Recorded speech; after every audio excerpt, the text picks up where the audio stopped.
Okay, तो graph sketch करने के लिए बोल रहे हैं। ग्राफ एक बार एक्स की वैल्यू 0 डाल दो, एक बार वाई की वैल्यू 0 डाल दो। ठीक है, 2 पॉइंट आ जाएंगे, दोनों को मिला दो तो एक स्ट्रेट लाइन बन जाती है आपके पास।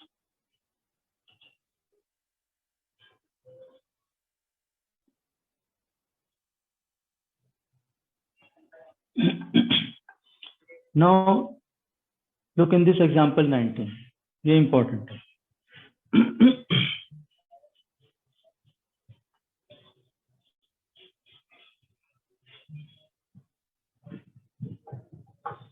इसमें इंपॉर्टेंट क्या है, इसमें इंपॉर्टेंट ये है कि स्टेटमेंट में जब क्या लिखते हैं कि मैथमेटिक्स की लैंग्वेज लिखी हुई है, इसको मैं अपनी जनरल भाषा में कैसे समझूं, ठीक है, और फिर किस प्रकार से इंटरप्रेट करूं, और मुझे पलट के फिर जवाब भी मैथ्स में ही देना, मैथ्स की लैंग्वेज में ही देना। तो उस प्रकार से इसको सोचने की जरूरत है। स्टेटमेंट क्या कहती है, let R be relation from Q to Q. अब क्यू किसका सेट है, Q is a set of, बताएं क्यू किसका सेट है, अंशु,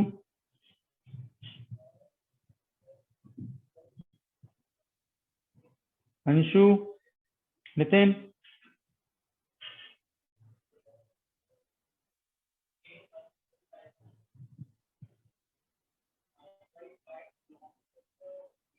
हाँ जी,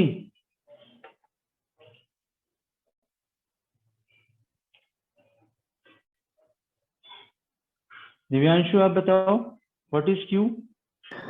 sir rational number. Yes, Q is a set of rational numbers and all rational numbers are in the form of P upon Q. All rational numbers are in the form of P upon Q. इस प्रकार से rational numbers आते हैं। ठीक है, अब वो कह रहा है let R be a relation from Q to Q. अब R तो रियल, R कोई अपना रिलेशन है, रिलेशन का नाम है यहाँ पे R, और वो रेशनल नंबर से रेशनल नंबर कवर करते हुए एक रिलेशन बना रहा है। ठीक है, और उसमें जो ऑर्डर पेयर बन रहे हैं वो ए और बी के बन रहे हैं। ये ए और बी दोनों वैल्यूज कहां से आ रही है, रेशनल नंबर में से आ रही है।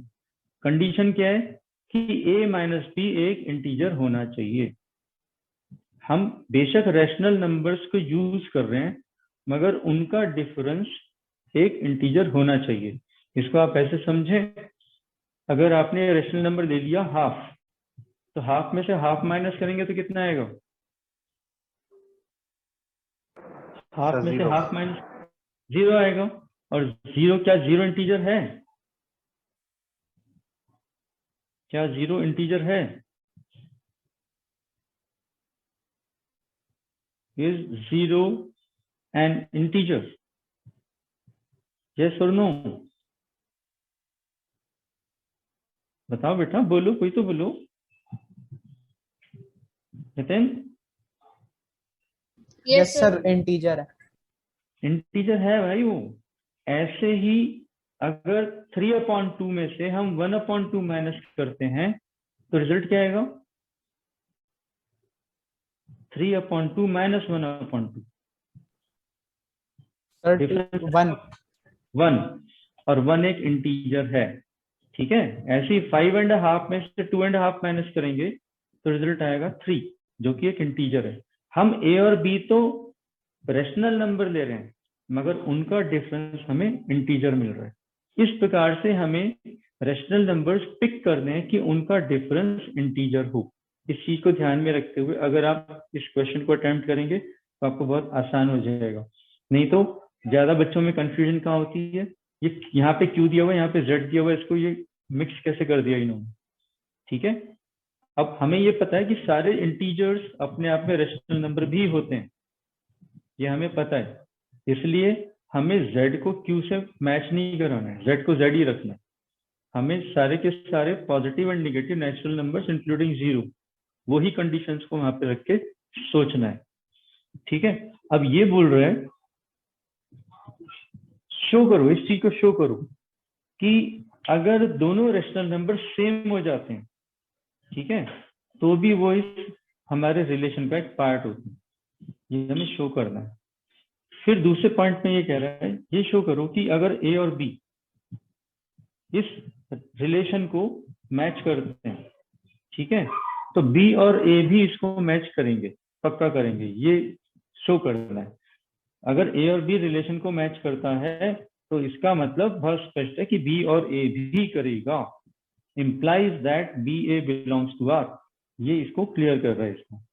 फिर तीसरे पॉइंट में क्या कह रहा है, अगर ए बी कोई एक जोड़ा है रैशनल नंबर का जो इस रिलेशन को मैच करता है, और ऐसे ही बी और सी कोई दूसरा पेयर है जो इस रिलेशन को मैच करता है, तो ए और सी ये जो होगा ये भी इस रिलेशन को मैच करेगा ही करेगा, ये शो करना है। ठीक है, अब ये आपको थोड़ा सा लैंग्वेज में लिख के इसको एक्सप्लेन करना है, वो सीखने की जरूरत है। ठीक है, तो ये मैं डेमोन्स्ट्रेट करता हूँ, बाकी के क्वेश्चन फिर आप उसी हिसाब से कर सकते हैं। ठीक है, इसको हम काफी डिटेल में 12th में पढ़ेंगे, या आपको बहुत इंट्रोडक्टरी लेवल पे ये चीज यहाँ पे बताई गई है।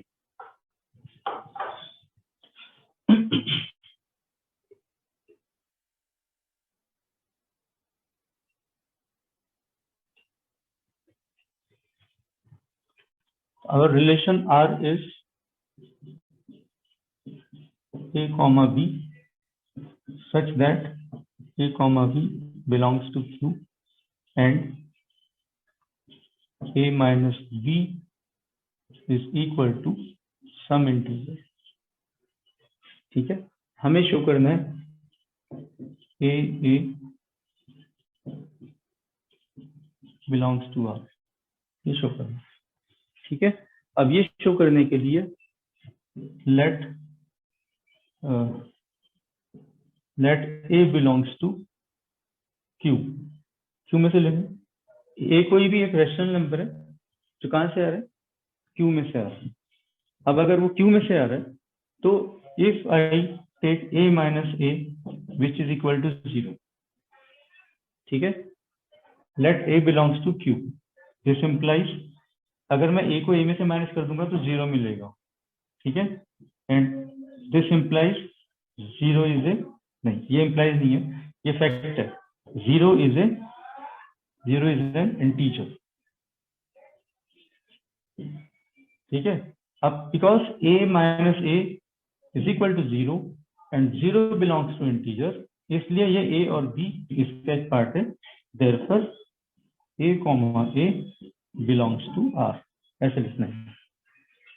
कोई भी A हमने मान लिया कि A belongs to rational number, अब A में से A को माइनस करूंगा तो 0 आएगा, और इनफैक्ट 0 एक इंटीजर होता है, इसलिए A और A इस रिलेशन का एक मेंबर है।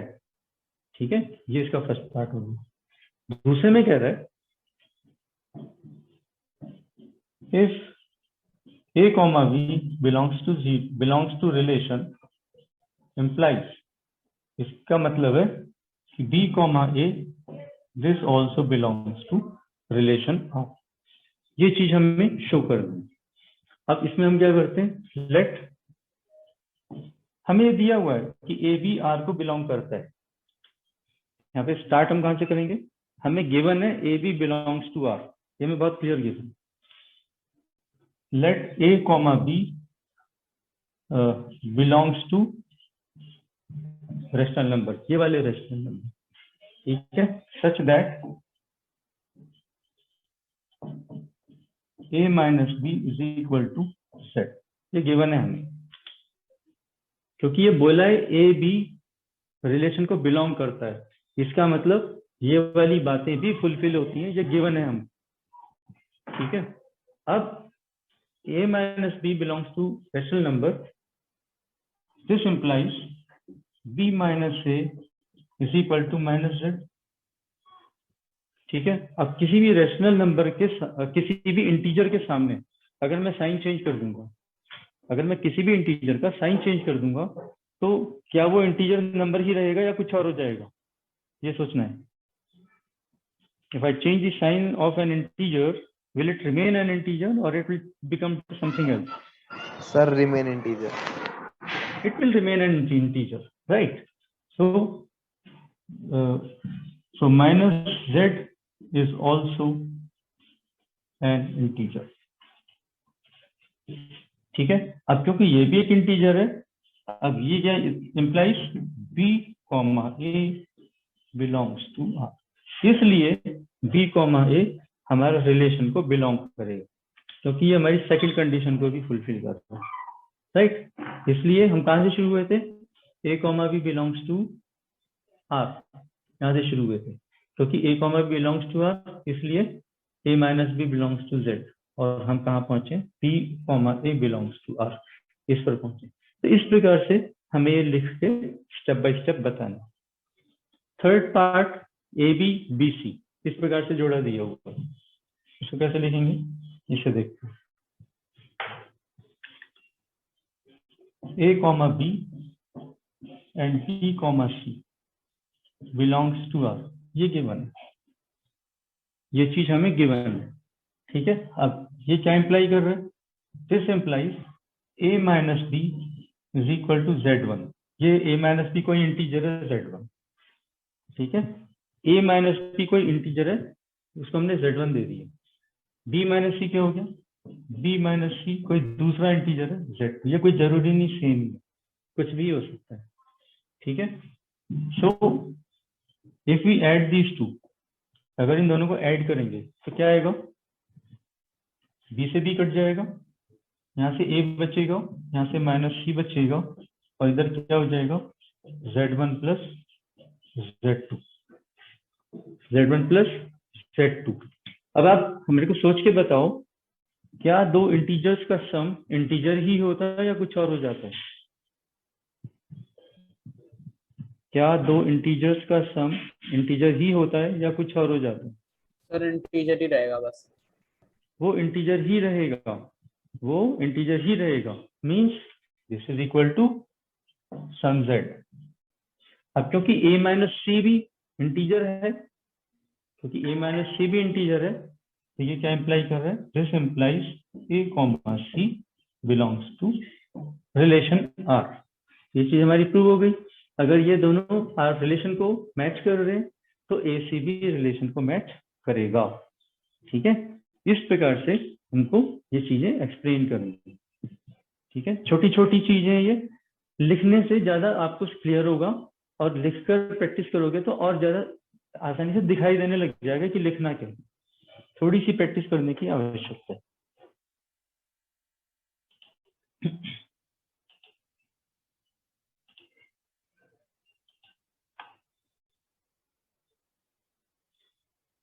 ओके, 20th एग्जाम्पल सिंपल है, ये कर देंगे। 21st एग्जाम्पल देखो, रेशनल फंक्शन है, ठीक है। Find the domain of the rational function F x.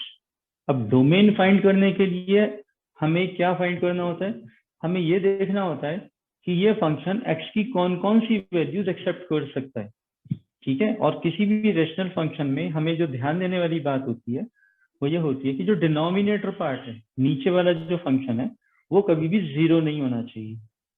अब इसमें अगर आप डिनोमिनेटर के फैक्टर्स बना के सिंप्लीफाई करेंगे तो आपको मिलेगा कि ये दो वैल्यू पे जीरो हो जाता है, एक तो 1 पे और 4 पे।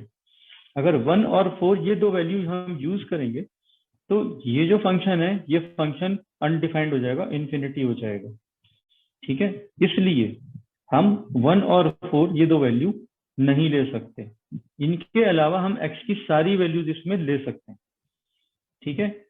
क्योंकि हम सारी वैल्यू ले सकते हैं तो हाँ, ये दो वैल्यू छोड़ के चलनी पड़ेगी। इसलिए डोमेन क्या होगा, all real numbers accept 1 and 4 value. तो 1 और 4 का एक सेट बनाएंगे और डिफरेंस ऑफ सेट्स की तरह हम इसको वहां पे स्पेसिफाई करेंगे।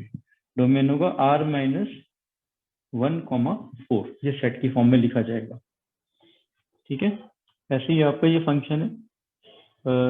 22nd एग्जाम्पल है, इसको 3 पार्ट में तोड़ दिया है। जो डोमेन है इसका x ऑल रियल नंबर्स, इसको 3 पार्ट में डिवाइड कर दिया है कि x जब जब निगेटिव होगा तब तब ये 1 माइनस एक्स वाला फंक्शन फॉलो करेगा। जब x की वैल्यू 0 होगी तब इसकी वैल्यू सिर्फ 1 होगी, और जब x की वैल्यू 0 से बड़ी होगी तो ये x प्लस 1 को फॉलो करेगा। तो एक पूरी जो रेंज है रियल नंबर्स की, सॉरी डोमेन है रियल नंबर्स का, इसको 3 पार्ट में स्प्लिट करके आपको इस फंक्शन को दिया गया है, ठीक है। तो अलग अलग पार्ट्स के लिए आपको अलग अलग प्लॉट करना है, ठीक है, और प्लॉट करके फिर आप इसका आंसर दे सकते हैं। The function F is defined by this, draw the graph, बस आपको ग्राफ बना के देना, ठीक है। इसमें एक्स की सारी वैल्यूज कवर हो रही हैं, और अगर ग्राफ पे ध्यान देंगे तो वाई की जो सारी वैल्यूज हैं वो 1 से आगे की वैल्यूज ये ले रहा है, ठीक है, 1 onwards, 1 2 3 and up to infinity, it's taking all values. तो इसकी रेंज अगर दी जाएगी तो वो दी जाएगी 1 इंक्लूसिव कॉमा इंफिनिटी एक्सक्लूसिव, इस प्रकार से इसकी रेंज डिफाइन होगी।